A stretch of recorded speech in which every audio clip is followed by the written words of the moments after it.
Capítulo 18 das exceções, seção 1 da incompetência. Artigo 679. A falta de competência legal do órgão colegiado ou do tribunal arguida em forma de exceção será processada em apartado perante o relator do feito e atenderá às seguintes prescrições.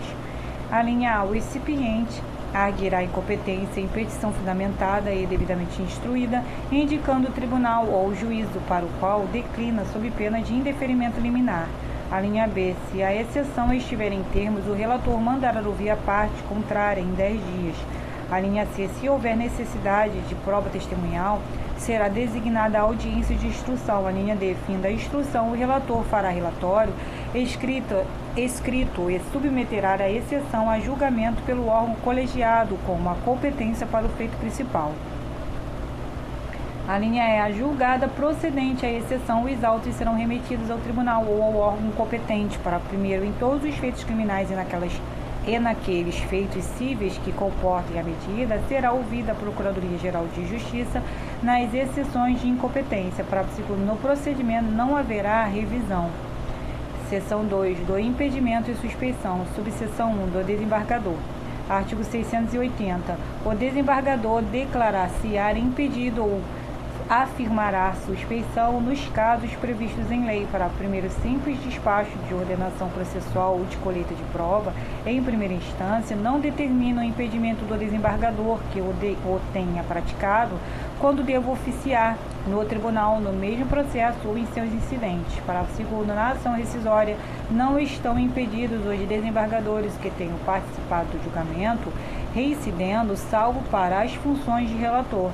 Parágrafo 3º. Na revisão criminal não poderá oficiar como relator o desembargador que tenha pronunciado decisão de qualquer natureza no processo original e no ocorrendo o impedimento em relação ao revisor e aos vogais.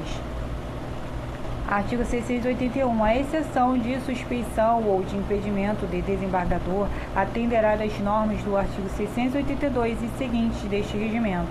Parágrafo único. No procedimento não haverá revisão. Artigo 682. O desembargador sorteado o relator que se considerar suspeito deverá declará-lo por despacho no processo, mandando os autos imediatamente ao presidente do tribunal ou ao vice-presidente, a fim de se proceder à nova distribuição. Para primeiro, se a suspeição for do presidente, do vice-presidente ou do corregedor-geral de justiça, afirmá-la nos autos e nos encaminhará ao substituto legal para as providências cabíveis. Parágrafo 2º. Cuidando-se de revisor, encaminhará os autos por intermédio da secretaria ao desembargador que se lhe seguir na antiguidade da Câmara.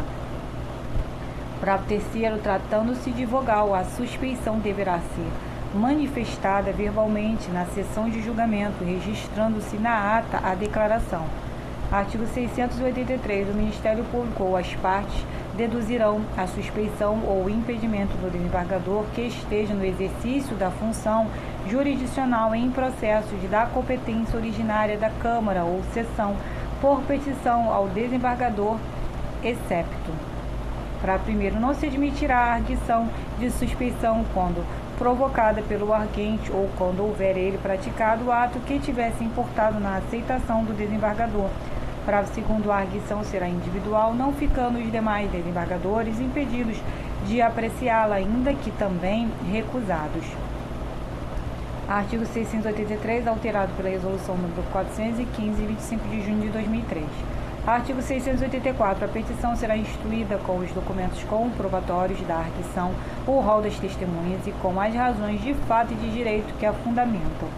Para a primeira, em se tratando de exceção oposta pela parte, a petição deverá ser assinada por ela ou por procurador com poderes especiais. Para a segunda, a arguição deverá ser suscitada até 15 dias seguintes à distribuição quanto aos desembargadores que, em consequência dela, tiverem de intervir na causa como relator ou revisor, a dos vogais até o início do julgamento. Para a terceira, a suspeição superveniente poderá ser alegada em qualquer fase do processo dentro de 15 dias contados do fato que a houver ocasionado, mas antes da sessão de julgamento.